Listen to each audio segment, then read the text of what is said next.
Hi, I'm Katrina Hadnot, and I am the heart and soul behind Lindale Studios and all that you see here. I love talking all about brand and color theory and all those things, but my family and I currently live overseas right now, and I love sharing about our travels as well. We had the opportunity to go to Seoul, South Korea over Thanksgiving, and it was amazing. The city was bright and beat, had so much to offer, so much culture, so much history, a love for its people, and I am falling in love with Asian culture as I live in Japan. We moved from Europe a little less than a year ago, and that was a night and day transition for me, and just living in Asia has just opened my eyes to so many different things. So getting to visit another Asian culture, Seoul, was just an incredible opportunity. So I hope you enjoy just some little clips and snippets about our trip. If you have any comments or any questions, feel free to drop them below. We knew we wanted to visit Seoul when we moved to Japan, and it was only a 1.5-hour flight from Fukuoka. We had been planning on this trip before we even got to Japan and definitely counted down the days. My first impression about Seoul? There was so much more color than in Japan. The styles were more bright and upbeat, and I felt instantly that I was in a westernized Asia. Most people spoke English, and there were also so many kinds of businesses. There were restaurants that served all different types of foods, but we really wanted to try something Korean and wanted to force ourselves to try something new. At our first restaurant, the owner brought some food that was a bit spicy, but still delicious, but some of the smaller dishes were completely new to us. I let the girls have some Korean Fanta, something familiar and fun, in a new place which helped them feel more comfortable. The owner definitely wanted us to feel very comfortable and kept wanting us to eat. He knew we were Americans, and actually we got asked a lot where we were from. People were amazed that we were from America, and even more amazed when we told them we were living in Japan.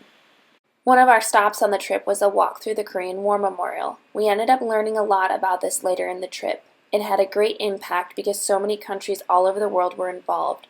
The memorial captured the sacrifice that many made in the name of freedom and peace. We woke up to snow the next morning and headed to the, excuse my pronunciation, Gyeongbokgung Palace. On the way, I got to snap some photos and just enjoy the different pockets of artwork that were strategically placed in subways and open areas. The palace was so beautiful in the snow, and I couldn't believe that it had been the biggest snowfall that Seoul had seen in over 117 years. We gave the girls their own disposable cameras, which were obviously a big hit, and they loved them. We learned a lot after the film was developed about what worked and definitely about what didn't. The grounds were beautiful, and we spent a good deal of time there. Yes, it would have been lovely without the snow, but the snow made the whole walk and morning magical.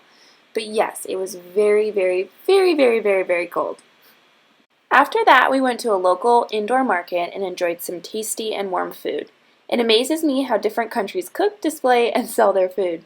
Some of it was shockingly good, and many times we just went for it. Most of the time, anything with a hot broth and dumplings is a safe choice and a favorite with the girls.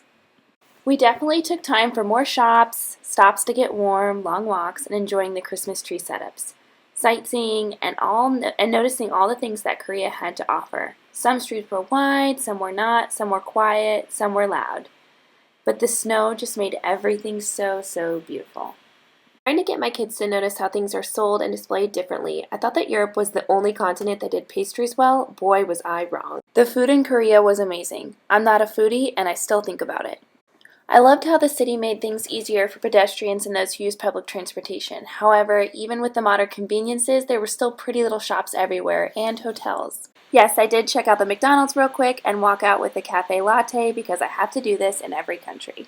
One of the things I love about traveling is watching the kids fall back in love with having downtime outside the home. They bring drawing supplies, mind games, and good books. This time they also got to play with the snow too. The aquarium was obviously a highlight with lots of different fish, displays, and even fish that ate the dead skin off of your fingers.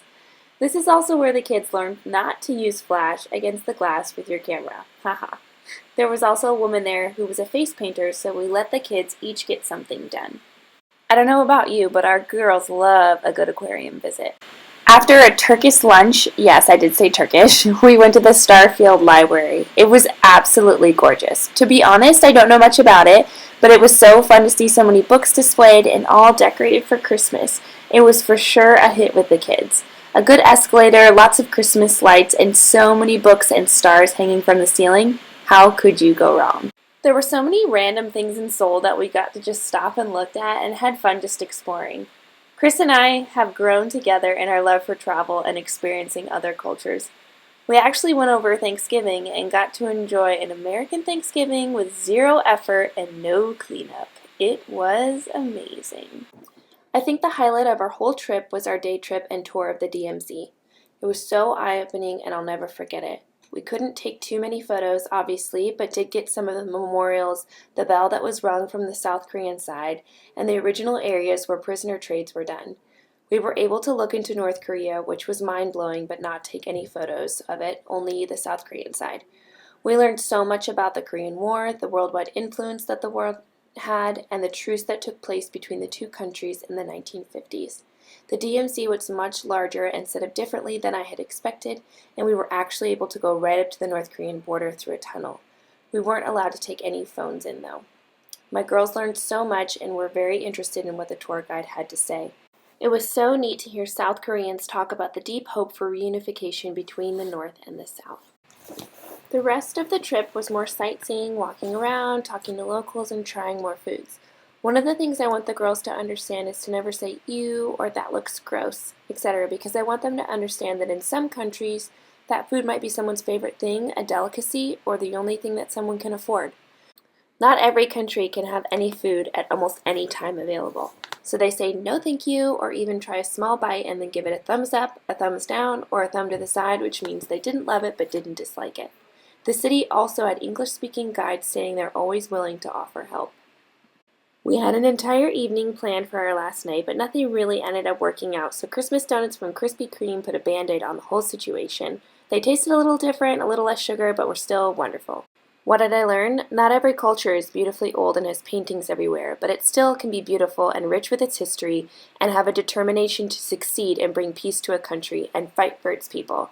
It was a beautiful thing to see and experience. I'll never forget it. What we walked away with? More knowledge of another Asian culture and a love for a new country. I seriously can't wait to go back to Seoul. Hi, I'm Katrina, and I'm dedicated to helping brands find their colors, educating about color and color theory, and creating hand-painted pieces that elevate photos and bring your brand messaging to life visually. Thanks for being here, and as always, please don't forget to like, subscribe, and share.